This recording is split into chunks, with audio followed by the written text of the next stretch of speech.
नमस्कार, बहुत स्वागत है आपका गुड न्यूज टुडे में। आपके साथ में हूं शुभम सिंह। गुजरात का प्रसिद्ध सोमनाथ धाम सनातनमय है, हर और उत्साह नजर आ रहा है।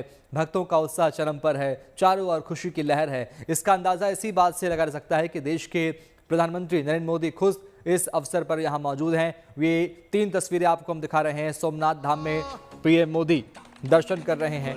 उन्होंने दर्शन किए और हाथ जोड़कर नमन किया। मंत्रोच्चार के बीच महंत ने उन्हें तिलक किया और पीएम ने ओमकार जाप भी किया।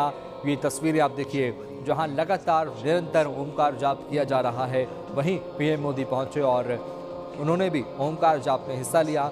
ड्रोन शो का भव्य आयोजन आपको हम दिखा रहे हैं। वो तस्वीरें भी देखिए जब आसमान में पूरी सोमनाथ गाथा को उकेरा गया।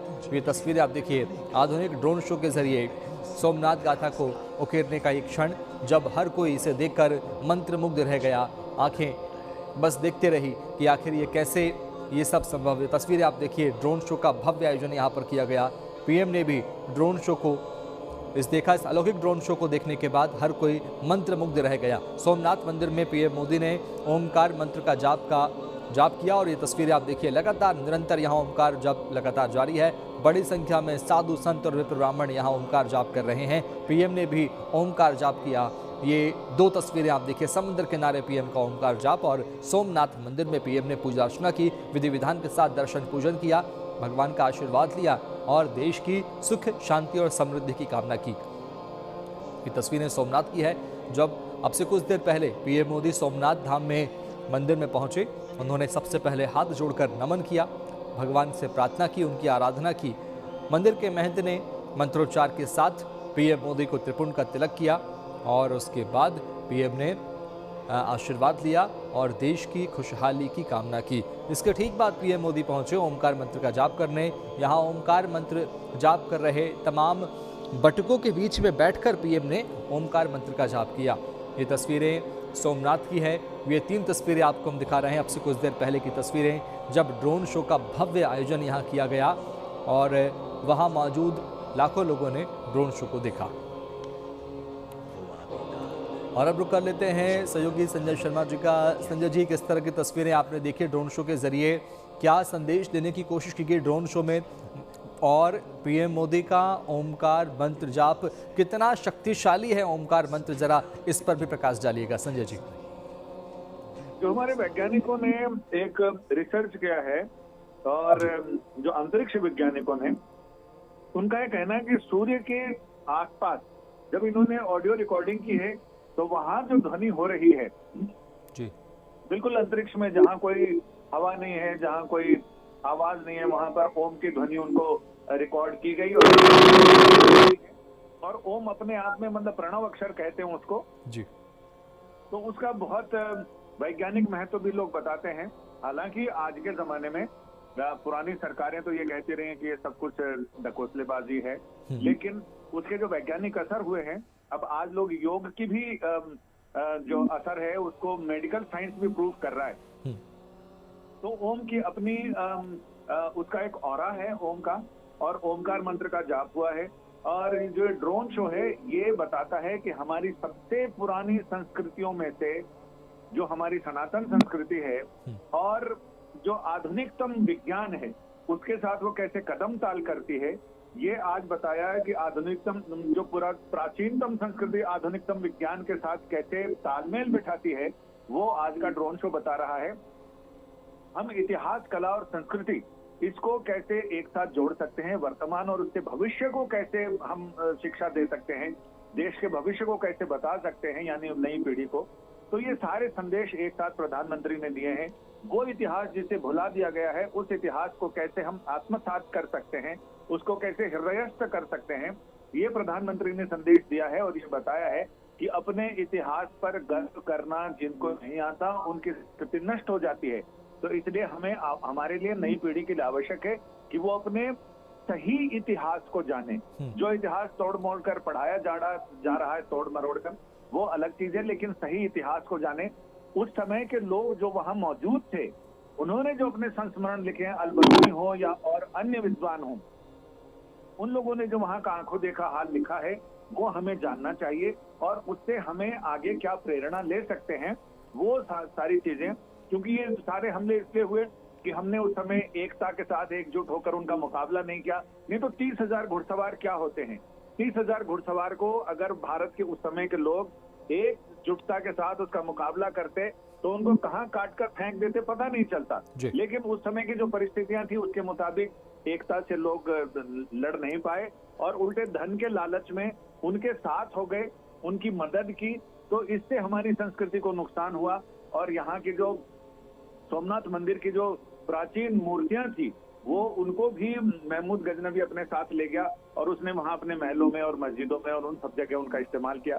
तो ये सारी चीजें बताती हैं कि हमें हर स्थिति में, हर परिस्थिति में अगर हम एकजुट रहें और सजगता के साथ उसका निर्वहन और पालन करें तो दुनिया की कोई शक्ति हमें हरा नहीं सकती है। और हम अपनी पुराने गौरव को, पुरानी क्षमता को, पुराने शौर्य को, पुराने ज्ञान को हम पा सकते हैं।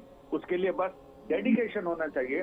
वो उस डेडिकेशन की याद, उस डेडिकेशन के बारे में बताना प्रधानमंत्री ने अभी उचित समझा है और यही ऐसा समय है जिसका इस्तेमाल प्रधानमंत्री ने नई पीढ़ी को इन तमाम चीजों के बारे में जागरूक करने को किया है। बिल्कुल संजय जी, जिस तरह से सोमनाथ स्वाभिमान पर्व ये वाकई में एक जरिया है, एक ऐसा समारोह है, एक ऐसा अवसर है सोमनाथ गाथा को, सोमनाथ के इतिहास को आत्मसात करने का। ऐसी देश में और भी धरोहरें हैं जिन्हें संरक्षित किया गया है, जिन्हें बचाने की भरपूर कोशिश की गई और मुझे लगता है कि इतिहासकार बताते हैं कि उन्हें बचा भी पाए हैं। क्या ऐसी और भी धरोहरें हैं जिन्हें इस तरह से आत्मसात करने की आवश्यकता है, जिन्हें एक बार फिर से उस मंच पर लाने की आवश्यकता है? पास जितने धरोहर हैं दुनिया में किसी भी देश के पास नहीं है और हमने अपनी धरोहरों का जितनी दुर्दशा कर रखी है वो भी दुनिया के किसी भी देश ने नहीं कर रखी है। तो बहुत आवश्यक है कि उन छोटी बड़ी सभी धरोहरों को बचाया जाए। हमारी बावड़ियां, हमारे मंदिर, हमारे सरोवर, हमारे तालाब, जितने जो वाटर बॉडीज हैं उनका हमने दोहन किया है और उनका शोषण किया और उनको बर्बाद किया है, चाहे वो सरकारी स्तर पे हो या सामाजिक स्तर पे हो। तो वो चेतना जगाने की जरूरत है और उसी के लिए प्रधानमंत्री कोशिश भी कर रहे हैं। लेकिन उसमें मुझे लगता है कि ये सारे प्रयास तब तक सार्थक नहीं होंगे जब तक आम जनता अपनी जिम्मेदारी नहीं समझेगी और जब तक हम अपने सरोवरों और तालाब और नदियों में गंदगी डालते रहेंगे, मंदिरों को साफ नहीं रखेंगे, उनके बारे में सोचेंगे नहीं, तब तक ये सारे आयोजन तो सरकारी आयोजन बन के रह जाएंगे। इवेंट बस खाली आपको मदद कर सकती है, उस चीज को समझने में, समझना आम जनता को पड़ेगा। बिल्कुल, सोमनाथ से इसकी शुरुआत मुझे लगता हो रही है और पहला शिवलिंग भी है। तो क्या संदेश देता है सोमनाथ में इस तरह का भव्य, इतना बड़ा कार्यक्रम, इतना दिव्य कार्यक्रम, और वो भी ऐसे दिन जब उस हमले के 1000 साल पूरे हो रहे हों। कल इसका समापन होने जा रहा है। शौर्य यात्रा नाम से एक बड़ा कार्यक्रम कल होने जा रहा है। इसके समापन के साथ साथ ये शौर्य यात्रा क्या संदेश दे जाएगी संजय जी? ये शौर्य यात्रा ये संदेश देती है कि जनवरी 2025 में महमूद गजनवी अपनी सेना के साथ वहां पहुंचा था और वो अफगानिस्तान की तरफ से होता हुआ आया था और उसको ये पता था कि सोमनाथ में बहुत खजाना मिलने की उम्मीद है। उस खजाने के लालच में आया था और उसने यहाँ पर ये तोड़ फोड़ इसलिए की थी कि एक तो धर्मांध था, तो उसने अपने धार्मिक कट्टरता सिद्ध करने के लिए, उसका यहाँ पर न रहने का कोई इरादा था, न यहाँ राज करने का इरादा था। वो विशुद्ध रूप से लूटपाट करने के लिए आया था और यहाँ के लोगों ने उस समय ये सोचा कि सोमनाथ का मंदिर इतना दिव्य है कि जिसमें शिवलिंग स्पर्शलिंग नहीं है, वो हवा में लटकता है। तो उनको लगा था कि जब मंदिर में उनकी सेना घुसी, उनके लोग घुसे लुटेरे, तो उस समय सारे लोगों को, पुजारियों को और सबको ये लगा कि वहां से सोमनाथ प्रकट होंगे और इसका सत्यानाश कर देंगे। लेकिन ऐसा नहीं हुआ क्योंकि उन्होंने मंदिर में तोड़फोड़ की, लूटपाट की और वहां से लगभग 6 टन से ज्यादा सोना, यहाँ से 6000 किलो से ज्यादा सोना आप सोच सकते हैं, सैकड़ों ऊंटों पर लादकर यहाँ से ले जाया गया। तो ये उस घटना की याद दिलाता है और ये बताता है कि उन घटनाओं से हम सबक लें, उन घटनाओं से जो हमने एकजुटता से मुकाबला नहीं किया 30,000 घुड़सवारों का, तो ये हमारी कमी थी और उस कमी से जब तक हम प्रेरणा नहीं लेंगे, जब तक हम उससे सीखेंगे नहीं, तब तक ऐसे आयोजनों से नहीं होगा। लेकिन हाँ, लोगों को अपने इतिहास के बारे में जानकारी होनी चाहिए और इतिहास सिखाता है बहुत सारी चीजें, बस जरूरत है सबक लेने की। बिल्कुल, कल जानकारी है कि शौर्य यात्रा में भी हिस्सा लेंगे पीएम मोदी और उसके साथ साथ कई बड़ी सौगातें जो हैं वो भी दे सकते हैं सोमनाथ की जनता को। बहुत शुक्रिया संजय जी जुड़ने के लिए, विस्तार से बातचीत करने और तमाम जानकारी देने के लिए। तस्वीर आप देखिए, पीएम मोदी ने भगवान सोमनाथ के दर्शन किए, विधि विधान के साथ पूजा अर्चना की और वहाँ के महंत ने त्रिपुट लगाकर तिलक करके उनका मंत्रोच्चार भी किया और उसके साथ अब पीएम मोदी ने मंत्रोच्चार में भी हिस्सा लिया, ओमकार मंत्र का जाप किया और एक संदेश देने की कोशिश की कि किस तरह से सनातन में मंत्रों का उल्लेख है, कितनी शक्तियां विद्यमान हैं इन मंत्रों में।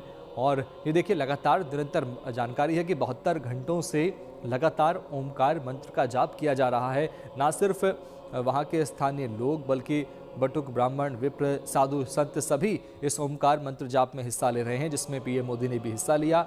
ओमकार मंत्र अपने आप में एक शक्तिशाली मंत्र है, विद्यमान इसमें तमाम सारी शक्तियां हैं और उसके साथ साथ ये भी बताया जा रहा है कि कल जो शौर्य यात्रा होगी वो काफ़ी भव्य होगी, शौर्यपूर्ण होगी और उसमें वीरता का प्रमाण यहाँ देने की कोशिश की जाएगी। ये तस्वीरें आप देखिए, लेकिन आज की तस्वीरें बहुत मनमोहक है, बहुत सुंदर है। मंदिर को भव्य रूप से सजाया गया है, श्रृंगार किया गया है सोमनाथ धाम का और आकर्षक लाइटें यहाँ लगाई गई हैं, आधुनिक सजावट यहाँ पर की गई है। बड़ी संख्या में लोग आज के दिन मंदिर में दर्शन करने के लिए पहुँचे हैं और उसके साथ साथ पीएम मोदी भी पहुँचे हैं। पीएम मोदी ने मंदिर में दर्शन किए, भगवान की विधि विधान के साथ पूजा अर्चना की, आराधना की और महंत ने उन्हें तिलक किया, त्रिपुंड लगाया और अब पीएम मोदी मंत्रोच्चार करते नजर आए। इसके बाद ये तस्वीरें आप देखिए, 3 तस्वीरें, ये अलग अलग तस्वीरें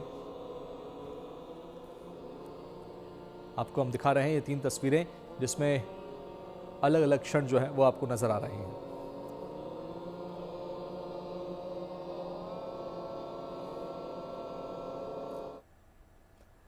और भारत के गौरवशाली इतिहास में दर्ज आस्था के अनुपम धरोहर है सोमनाथ मंदिर। एक ऐसी धरोहर जिसके बिना भारत का इतिहास अधूरा है, लेकिन इतिहास से परे सनातन धर्म में सोमनाथ मंदिर का अलग ही महत्व है। इसकी कहानी जुड़ी है सोमदेव यानी चंद्रमा से, जिनके नाम पर महादेव स्वयं यहाँ सोमनाथ कहलाते हैं। आज आपको सुनाएंगे विश्व भर में अपने वैभव के लिए विख्यात सोमनाथ धाम की कहानी।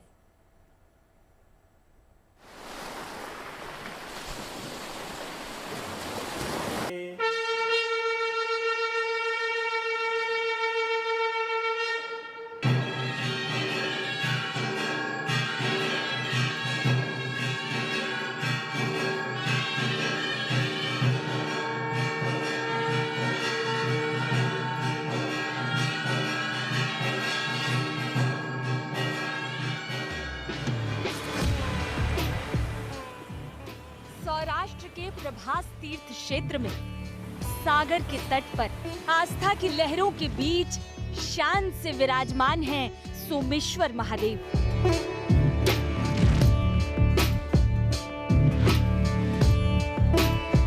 सोमेश्वर ज्योतिर्लिंग को 12 ज्योतिर्लिंग में सर्वप्रथम माना जाता है।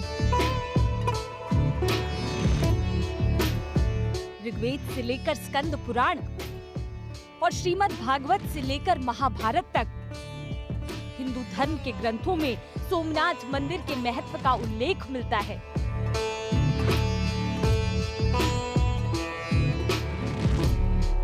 मान्यता है कि भगवान शिव की कृपा से दक्ष प्रजापति के श्राप से मुक्ति पाने के बाद मंदिर का निर्माण सोम यानी स्वयं चंद्रदेव ने करवाया था।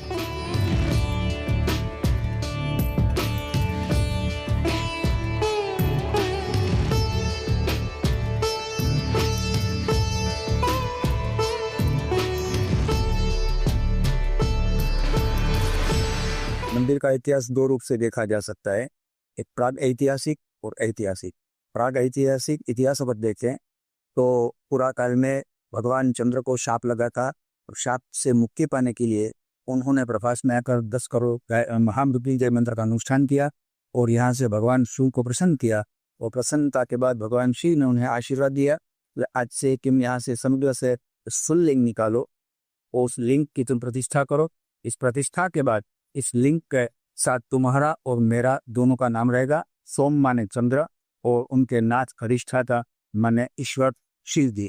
तो इस तरह आद्य समय में भगवान चंद्रदेव ने यहाँ पर स्वर्ण से हीरा मोती रत्न गढ़ित एक भव्य शिवालय बनवाया था, जिनका नाम था सोमनाथ महादेव।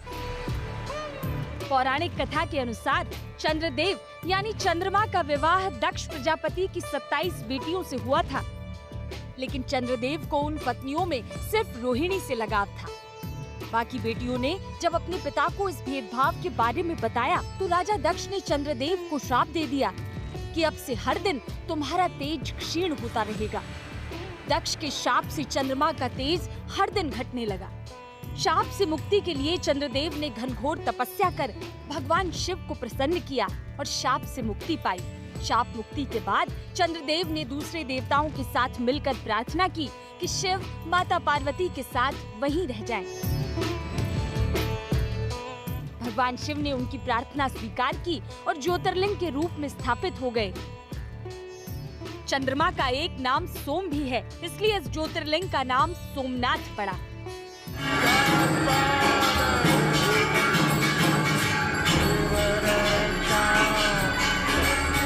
ज्योतिर्लिंगों की जब स्थापना का प्रारंभ हुआ तो सबसे पहले सौराष्ट्र सोमनाथन च इस हेतु ज्योतिर्लिंग के प्रथम स्थापना इस पवित्र प्रभास की धरती पर हुई, जिसे सोमनाथ महादेव के नाम से लोग जानते। अपने निर्माण से लेकर कई शताब्दियों तक प्रभास तीर्थ क्षेत्र में शान से सर उठाए खड़ा रहा सोमेश्वर महादेव का ये मंदिर अपने अद्भुत वैभव और अकूत संपदा के साथ अरब यात्री अल बरूनी ने अपने यात्रा वृतांत में सोमनाथ मंदिर की भव्यता का वर्णन विस्तार से किया है। लेकिन फिर आई 11वीं सदी। उस दौर में समय की आंखों ने वो मंजर देखा जो भारत की पावन धरती पर कभी नहीं देखा गया था। विदेशी यात्रियों द्वारा किया गया सोमनाथ के वैभव का वर्णन गजनवी जैसे लुटेरों को हिंदुस्तान की चौखट तक खींच लाया था। प्रथम विध्वंस के आक्रमण के पहले ये भव्य शिवालय की बहुत दूर देशों तक प्रसिद्धि थी, क्योंकि उनकी मंदिर की जो घंटियां थी उनमें सबसे बड़ी घंटी थी, उनका वजन 2 मन 40 किलो था। उनकी जो सांकड़ तंबी थी वो करीबन 4000 किलो सोने से बनी सांकड़ थी। तो इतना वैभव इस सोमनाथ मंदिर के पास था, तो विध्वंसकारी आक्रमणकारी हो सोचा कि इतना धन हमारे पास हो तो को केवल इसी धन की पिपासाओं ने उन लोगों ने इस मंदिर पे आक्रमण करने की योजना बनाई। पूरे हिंदुस्तान की तरह विदेशी आक्रांताओं के लालच, क्रूरता और रक्तपात से सोमनाथ क्षेत्र का सीना छलनी होने वाला था। जो सोमनाथ मंदिर 11वीं सदी तक भारत की भूमि पर सागर के किनारे अपने मूल रूप में बना रहा, सन 1026 में पहली बार उस मंदिर ने विध्वंस का सामना किया। उस घटना को 1000 साल बीत चुके हैं। गजनवी ने न केवल मंदिर को तहस नहस किया, बल्कि गजनवी मंदिर में मौजूद सोनी चांदी का एक एक टुकड़ा अपने साथ लेता गया। आज ही मेमी जी ने, हमारे ब्रह्मान सेवक ने लिखा है कि मंदिर बार बार लेकिन मैं एक बात बताना चाहूंगा, इतिहास ऐसा लिखा है आचार्य विष्णुगुप्त ने, जिसे हम चाणक्य बोलते हैं, चाणक्य जी ने लिखा है इतिहास हमेशा विजेताओं का लिखा जाता है, पराजितों का नहीं। तो 1026 के बाद इस मंदिर का जो भी विध्वंस हुआ, इनके बारे में हमारे पास प्रमाणभूत ऐतिहासिक तथ्य माहिती बहुत कम उपलब्ध है। हाँ, गजनवी के साथ जो आक्रमणकारी के साथ कुछ लोग आए थे, उनमें इतिहासकार थे इनके, विशेष करके अल बिरूनी, उन्होंने इस मंदिर का वैभव, उनका विस्तार, उनके लिए जो प्राण निछावर करने वाले पंडित थे, साधु थे, उन सबका बहुत विस्तार से वर्णन किया है तवारीखी में। लेकिन वो फारसी में, आज फारसी पढ़ने वाले बहुत कम लोग हैं। हमारे पास उनके उपलब्ध अनुवाद से क्लब को से। इतिहास के पन्ने बताते हैं कि सोमनाथ मंदिर को अब तक 17 बार नष्ट किया गया, लेकिन इसे हर बार फिर से बनाया गया, पहले से भव्य, पहले से दिव्य। हमारे धर्म की विशेषता को समझिए, जितनी बार विध्वंस हुआ है उतनी बार उनसे भी अधिक भव्यता से, श्रद्धा से और उत्कटता से यह मंदिर का पुनर्निर्माण हुआ है। पहले सोने का मंदिर था, चांदी का मंदिर था, लकड़ी, चंदन की लकड़ियों से बना मंदिर था, पत्थर से बना मंदिर था, पत्थर पे बहुत अद्भुत शिल्प थे, लेकिन वो सारे विध्वंसकारियों ने नष्ट कर दिए।